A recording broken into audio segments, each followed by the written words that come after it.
I don't even know where to begin, man. Now, before I play the episode, man, I believe in this episode, I spoke about a lot of shit. I spoke about Khloe Kardashian and the stupid shit she been doing with Tristan Thompson. I spoke about protect black women and exactly how far I would go to protect a black woman who I don't know. And much, much more. But before I dive into the episode, man, again, you guys out there, man, who stay showing love, support, and contributing to the podcast, I want to give you guys a hand clap. Yes, sir. And again, you guys can sign up to become a monthly supporter of the podcast for as low as 99 cents. If you guys click the link in any podcast episode description, it says become a supporter, and you guys can support for as low as 99 cents a month, $5 or $10 a month. And again, my cash app is $NYC Stories 718. Again, that is $NYC Stories 718. Anything you guys contribute, whether it's $1, $2, $3, everything is appreciated because I make these episodes by myself, whether it be recording, the sound bites, try to make sure that the audio quality is top notch. I do everything myself. I'm an indie podcaster. I invest my time, my finances, and my resources just to give you guys, hopefully, good content. Say things that kind of make you guys really think like, damn, I don't really agree with what he said sometimes, but I feel him on that shit. I see exactly where he was trying to go. Now, I don't fully agree with your dumb ass, but I like where you was trying to go. 95% of these episodes are 100% free for you guys on any platform you listen to, Apple Podcasts, Spotify, Google Podcasts. So any contribution you guys make is loved and appreciated. You guys out there, man, who've been day one listeners, thank you so much. Let's dive into the shit, man. Y'all know what time it is. This is that. Brand new LCP.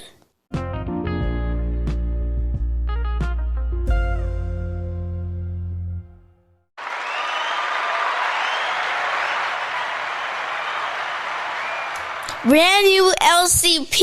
Yes, sir. Y'all know what time it is, man. You guys are back for another week at the LCP, that lunchroom chatter, that.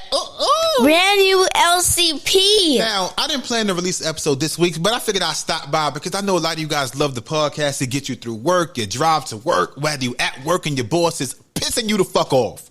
I figured I'd stop by this week for a little extra edition so I can cover some of the ghetto, some of the hood rats, some of the stupid ass news. And somebody on my list this week is Khloe Kardashian. Khloe Kardashian, how many times you gonna take this nigga Tristan Thompson back? This nigga is showing you time after time after time again that you are his fucking doormat.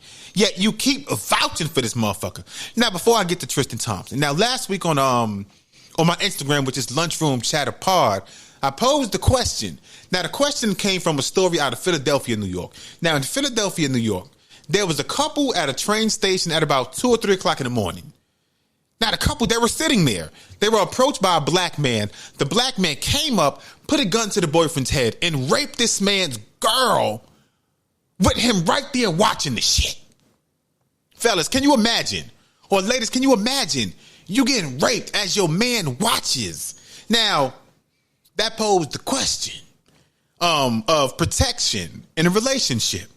Because keep in mind that the suspect had the gun to the man's head. So if the man tried to defend his girl or stop the rape in any kind of way, bow, the gun goes off, the nigga dead. So I posed the question on Instagram. If, God forbid, again, God forbid, you are in a situation like that, how would you want your man to defend you? Would you want your man to interfere and stop the rape? Or would you want your man to simply let it happen, not because he wants you to get raped? And again, I know this topic is fucking touchy, but it happened. Would you want your man to survive? Or would you want your man to show his dominance, to show you, how macho he is, and die to stop you from being raped? But then on the flip side, the guy can shoot you and still rape you. So now he died for nothing. So it's kind of a lose-lose all over. But I posed the question. I had 2 voicemails come in. Let me play the first voice message again. Y'all know what time it is, man. It's the brand new episode. This is that. Brand new LCP. Let's dive into the first shit. Okay, in reference to your question about me being raped while my husband is present, unless my husband have some sort of specialized training, I would need for him to just like chill out and like pray to God that we don't both get killed, because I think you run a risk either way. If you try to fight, of course, like, nigga gonna pop you, but I feel like you can get, like, the dude can decide to kill both you guys either way, and that'll be a really, really sick and twisted way to go out. But I would not want my husband to intervene, because it's just not worth the risk. You know, yes, we're going to need therapy. Yes, we're going to need counseling and all of that. But it's just not worth him trying to fight him unless this baby got some specialized tactical training to intervene.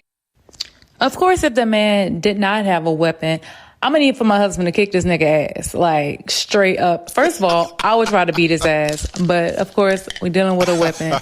So I'll give him a strong pass unless his ass was supposed to carry a gun and he didn't have his toolie on him at the time. But, all right, that's my little 2 cents. But, yeah. I want to clap it up. But now she right. She right. Now, if the guy would have approached the couple and all he had was his hands, yeah, you might gotta fight that. Well, not might, you do gotta fight that. Like, you can't let somebody rape your girl, your wife, whoever, your fiance, and the guy does not have a weapon. You gotta fight that. But she's right. After that, you guys are going to need counseling, because something that happens like that, that's fucking tough. Now, before I play the next voicemail, let me dive into the story. I got the news clip pulled up so you guys can hear this. Again, this happened in Philadelphia at the SEPTA train station. This report is from 6 ABC, Philadelphia. Pictures of a man that they say is wanted for raping a woman at gunpoint in a SEPTA station. Investigators saying it all happened earlier this morning while the suspect forced the victim's boyfriend to watch this. Action News reporter Jillian Mealy live outside the Special Victims Unit there in Hunting Park with the latest on this investigation, including, Jillian, a closer look at these surveillance pictures. That's right, Gray, and we will show you that in just a second. This happened right around the time the station was opening for the morning commute. SEPTA tells me the subway trains start operating around 4:45, and you mentioned those pictures that we have. SEPTA cameras were able to capture images of the suspect that police are looking for, and they want you to take a look and notice a distinctive article of clothing. This man, wearing a gray NASA hooded sweatshirt riding a bike, was last seen heading north on Broad Street from the Snyder SEPTA station in South Philadelphia. Police say he is wanted for raping a 40-year-old woman on the SEPTA platform around 4:30 this morning. Our survivor was with a boyfriend of hers. We know that she was trying on some clothes, and they were down there. You don't see anybody else in the video. And then our offender arrives at the scene. Police say the woman's boyfriend and the suspect had a brief encounter, and minutes later pointed the gun at the boyfriend and put the gun at the back of our survivor, and then proceeded to demand that sex. She described the gun as a black Glock-style gun, not necessarily a Glock, but a Glock-style gun with an extended magazine that was green in color. This is not the first time a woman got raped or assaulted in the subway. And I think they need to have security guards, down there. On April 24th, a rape occurred on the SEPTA Broad Street line between the Erie and Girard Avenue stations. A suspect was taken into custody for that incident. And according to SEPTA public data, between January and March, there was at least one other rape this year. SEPTA says it, quote, knows that riders have concerns about safety and security on the system, and we are addressing them. We are working to increase the visibility of police officers on the system. People who live in the area say more needs to be done. It's not safe at all. It looked like mini Kensington. I think it's sad, but I'm not surprised because everything goes on down there. Everything. Now, police also say the man appears to be in his mid-20s. They say he's about... I don't want to boo that nigga off the jump. That's some fucked up shit, man. Now, I know that mental health is real. It's real. Now, a lot of people love saying that, mental health, that's an excuse. But no, mental health is real. Because somebody who is in their right frame of mind, somebody who is quote unquote, because nobody's perfect, but somebody who has a mind that is logical is not trying to rape nobody. Like I see women outside who I think look good. I see women outside, I might be like, damn, she look good, she fine. But nowhere in my mind do I ever think, you know what, she looks so good, I want to rape her. Like, that's some fucked up shit. Like, you cannot be there fully, mentally, in any capacity if that's where your mind goes when you see someone who you think is attractive or if you're just sexually frustrated. Nigga, it's so many places you can go. It's so many things you can do to get that frustration out as opposed to just rape. Like, that's one of the ultimate signs of fucking disrespect and evilness outside of fucking murder. But let's dive into the next voicemail. Let's see what she had to say in regards to, had she been in that situation, what she would want her man to do. I mean, as much as it would suck, I say you do what keeps you both alive, whether the guy's at gunpoint or not. As a female, hopefully he would just rape, which would suck, but you would be alive and your husband would be alive. Hopefully the government wouldn't do that and still kill you both, but we definitely know that if you didn't do it or the guy tried to stop that, he would kill the boyfriend and, like you said, still rape you. So do whatever you can in that moment to keep you both alive, because it's just not worth your life. It's tough even listening to that. And like I said, I wanted to ask the question not to, invoke or, revisit anybody's past trauma if they have had those situations in the past. But I asked the question just because it's something that happened. And I know the huge, psychological, the physical, just the emotional damage that one can have, or even both, especially the woman, especially even on the man, because it's tough for a situation like that to happen. And now you got to go home and look at your woman in the face, knowing that as the man, people see you to be the provider, the protector, like to make a woman feel safe. And to know that in the moment you couldn't make her feel safe, that shit tough, man. That's some tough shit. Tough. I want to boo that nigga one more time. Fuck you, bitch. Now, on the opposite side, speaking of being the provider, now, I spoke about this many times on the podcast about how I believe that, to me, protect black women is not only about using physical harm to get her out of that situation. When I say protect black women, I'm talking about all women. But, the online narrative is protect black women. But again, I'm speaking for all woman. So please don't hit my DMs. Well, John, I think that all women need to be protected. Yeah, I do. I'm not speaking about just black women, but the phrase online on social media is protect black women. Now, situation happened in Atlanta. And I spoke about this in the past where it's my opinion, if I'm outside, let's say, for example, I'm going to Target and I see a couple arguing and I see them. They arguing, he's smacking her. He pulls out a weapon. Like, am I going to step in front or try to defuse a situation if a guy has a gun or knife and he's assaulting a woman? You guys can say I'm fucked up. You guys can say I'm a bitch. You guys can say I'm stupid, but I'm probably not going to intervene. Now, I'm not going to record the shit. I'm probably going to call 911 ASAP. Shout out to me for calling the police. But am I going to step my black ass in between a situation for a woman I don't know? That's a hell no. Oh my, what? Oh my God. That's not going to happen. Ooh, you a lie. And it's not going to happen because I got a family, I got a son, I got a mom, I got people that care about me, people I provide for, to where I'm not going to step in front and risk my life for somebody I don't know. Just so I can be posted on the Shade Room, TMZ. Oh my God, Good Samaritan saves a woman's life and he dies. Fuck that shit. That's not what I want to be. I'm not trying to be in the Shade Room and have everybody under the fucking article. Oh my God, John, he died the real nigga. That's the real protector. Because you motherfuckers that's saying that, you guys are not going to sign up to provide for my son the rest of his life because I'm now dead. So fuck that shit. Now, situation that happened in Atlanta at the gas station. Similar situation. There was a couple arguing at a gas station, and there was a black man who tried to intervene to prevent this situation from escalating.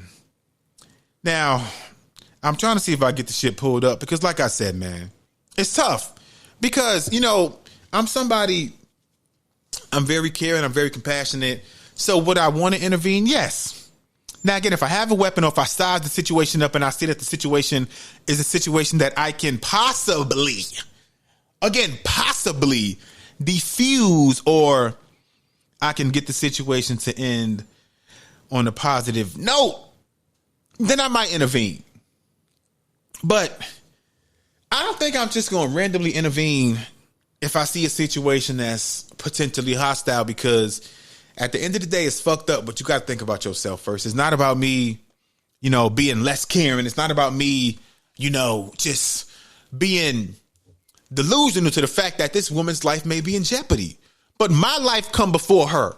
Now, if I love you and it's somebody who I have a huge rapport with and somebody I dearly care about, then yes, I'm going to intervene, and what happens. But a random woman, that's a hell fucking no. But let's play the news article so you guys can hear some more details. So listen to this shit. I'll be right back.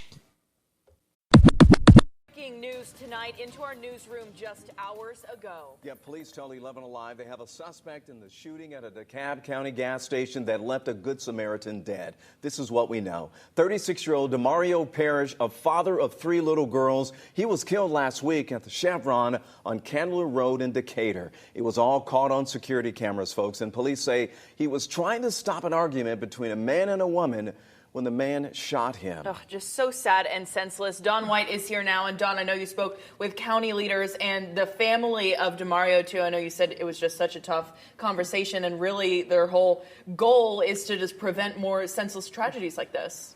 It is. It was very sad. Talked to 4 of his family members today. And I spoke to them just hours ago after his funeral, which took place at 1 o'clock today. They say the reality of his sudden and tragic death is something they still haven't come to terms with.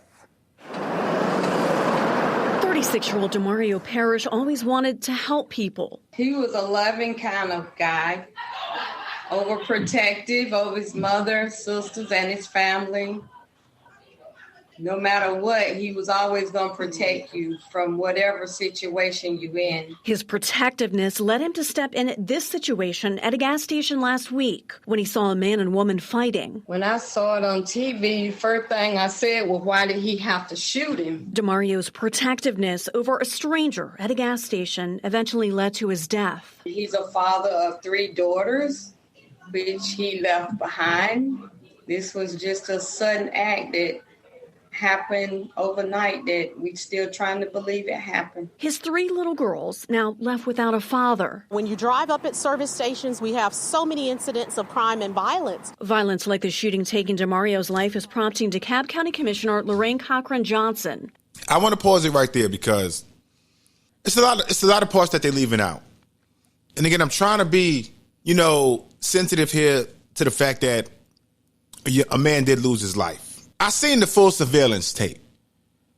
They released the full surveillance tape, and this man had so many chances to walk away. Again, I'm not saying that he should not have stepped in if he felt like protecting this woman was his duty. But he was in an ongoing argument with the male in this car for about a good 5 to 10 minutes. A good 5 to 10 minutes. Like I said, I feel like the best thing he could have did, okay, if you think a woman is being abused in the car, go in the this happened outside a gas station. Go in the gas station, go in the bathroom, wherever, call the police, yo, something happening outside, and mind your fucking business. You got 3 kids at home. Your number one responsibility is getting home to your 3 fucking kids before you protect a random stranger outside. Again, that's my opinion. That's how I feel. Again, number 2, when you look at go look at the full surveillance tape of what happened in this crime. It looked like he motioned or pulled out a gun minutes before he was shot, as a way to kind of exhort his dominance over the male in the car who he probably thought didn't have shit. And I'm going to say right now, any good lawyer out here is going to make this case go away. I repeat, I feel bad that this guy lost his life for, trying to protect the woman. But I felt like it reached the point on the video to me as I was watching the video, and I watched the video twice, where it was no longer about protecting the woman. It started to go to like macho shit. Like, yeah, I'm a man. Like that's what it seemed like it escalated to, as opposed to simply being centered on the woman. Because after they had the initial confrontation, and it looked like the victim, the guy who passed away, he was reaching in his waistband, looked like he pulled out a gun, he put it back. And the suspect, the guy who shot him, before this whole thing even happened, he left the gas pump, he pulled into a parking spot away from where the guy was yelling at him. They pulled into the parking spot. The victim, the guy who died, he left, he went back in his car.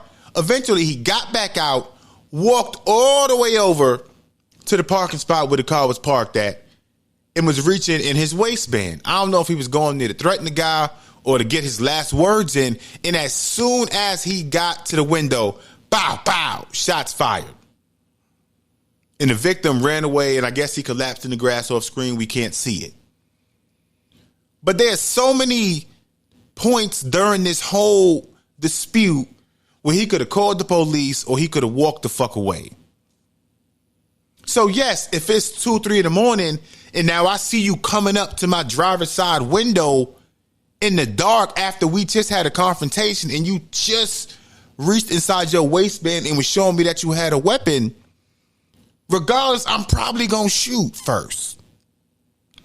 And again, it hurts that, in our culture, in our black community, that, when we encounter issues, the first thing people think of to do is we got to resort to violence. We got to resort to physical assault. I hate it.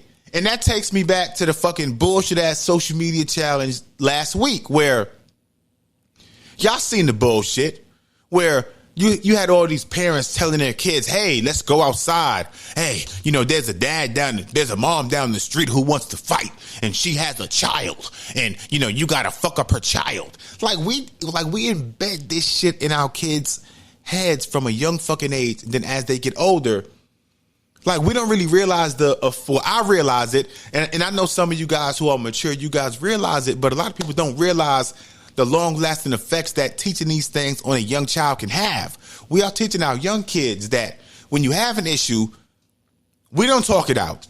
We don't find the peaceful means of resolution to where everybody gets to walk away and go home safe. When you have a confrontation, when you have a disagreement, we got to go down there and fuck somebody up. That's the first thing we do.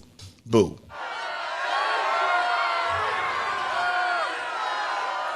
And that's why I said I hate it, because from a young age, it's teaching kids, it's teaching the youth the wrong way to handle their problems.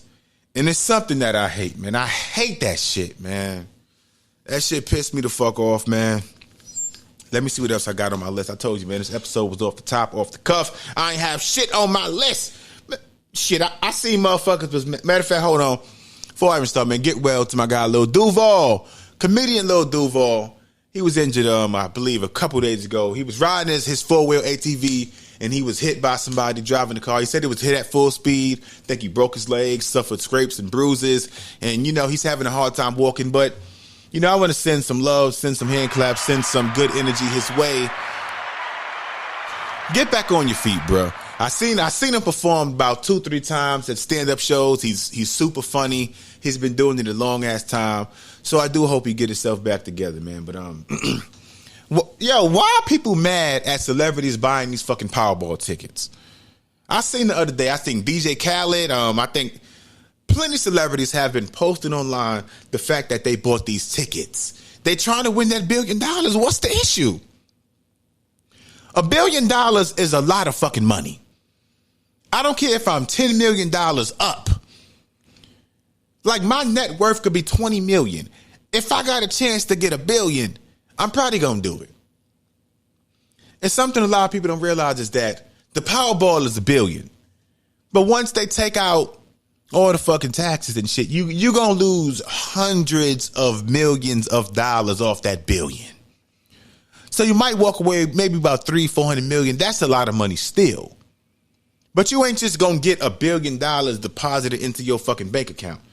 A lot of motherfuckers don't realize this shit because they think that it's $1 billion. So if I see $1 billion, I'm going to get the $1 billion.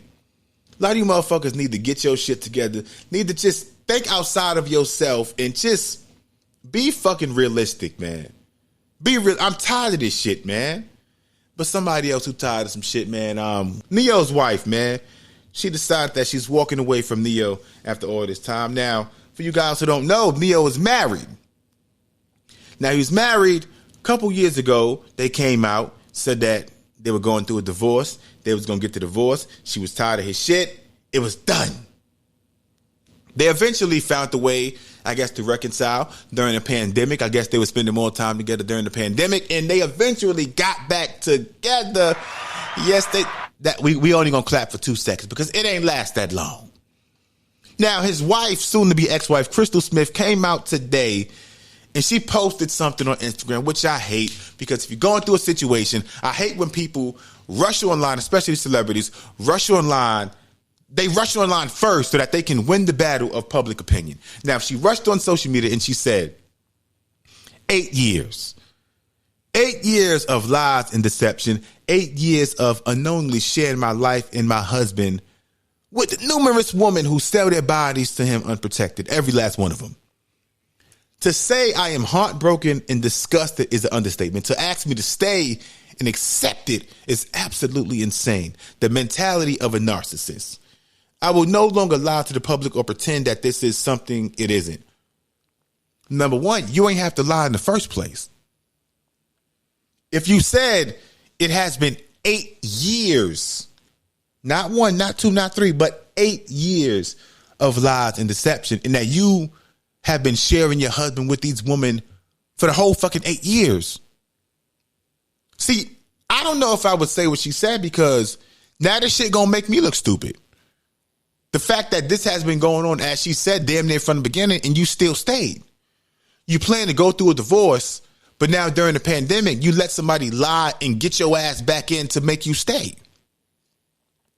Eventually, you get past the point of being able to blame somebody else, and now the blame rests on you. Same thing going back to Khloe and Tristan Thompson. Before, I used to be like, Tristan Thompson is an asshole, but now he's not an asshole to me no more. He is simply doing what the fuck he was always doing.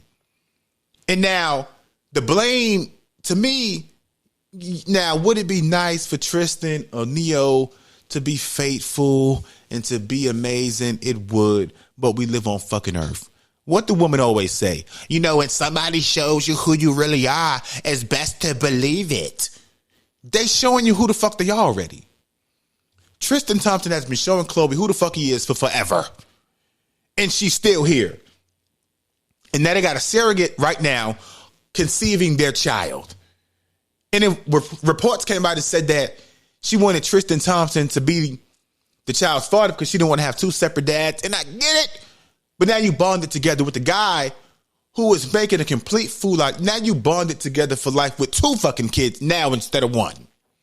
Crystal Smith, you said Neo was like this from the fucking beginning. And you still stayed. I'm done making excuses for grown-ass adults, man. Once you grown, I don't give a fuck. We can't go off the, I was young and I was immature. No, you know what the fuck was going on and you decided to fucking stay. So at that point, at a certain point, it's no longer on that person. And it now falls on you for being a complete dumbass to stay and accept what you said was going on from the beginning. Now, going back, if this happened when you were in high school, early college, I can understand. But when you were a grown-ass fucking adult, I don't really like that. But to end off this Off the Whim episode, man, again, this episode came out of nowhere. I ain't planning to release an episode. I was doing a lot of shit. I'm tired as hell. I've been sick. I've been exhausted. But one thing I love doing, I just take pride. I love coming on here, shooting the shits, having great conversations. Every time I release these episodes, you guys send some great responses. We have great conversations in my DMs about things you guys agree with or even don't agree with. Now, I want to end this podcast off with a question. Now, for you guys who watch P-Valley, you guys know Lil Murda. Lil Murda is the rapper, but is he gay? Is he bisexual? We know he be fucking the shit out of Uncle Clifford on P-Valley. Now, I didn't know. I believe he got a wife and kids outside of the show. So my question for the ladies is, ladies, you got a man. Your man want to become an actor. He gets a breakout role on a TV show where he has to be gay and has to simulate fucking a man or getting fucked. Would you be okay with him doing that if it betters or boosts his career? Because the guy who plays Lil Murda, I believe his name is J. Alphonse Nicholson, this has done wonders for his career. I believe he was doing music outside of, before he even got cast into the role. He had little small acting parts here and there, but this has definitely been his breakout role. So would you be okay with your man having a role like this if it means bettering his career? And again, if you guys are married, bettering his career means you guys now have a better lifestyle. So would you be okay with that? Or would you tell him, hey, I know that role is good for your career, but I don't want my friends and my family seeing you fucking a man or getting fucked by a man on TV. Again, you guys can send a voicemail. You guys can click the link in any episode description. Right now, send the voicemail straight to the podcast, or you guys can hit my DMs on Instagram, which is Lunchroom Chatter Pod. Send a DM. Let me know how you guys feel, man. And I'll get to that shit next week on a brand new episode, man. Y'all know what time it is. This is that. Brand new LCP. You guys stay safe, man. And please avoid that monkeypox. Have y'all been seeing the fucking pictures of the monkeypox? That monkeypox, that shit look fucked up. That shit look fucked up. The monkeypox shit look crazy. So you guys be safe. As always, it's your man John A. Schultz. You guys want to contribute? My cash app is $NYC Story 718. You guys can click the link in any episode podcast description. You guys can support for as low as 99 cents a month, bro. That's it. Bonus episodes are available on Lunchroom Plus, which is only on Apple Podcasts. You guys stay safe. Hey, man, and be smart, man. Y'all know what time it is. Again, this is that. Brand new LCP.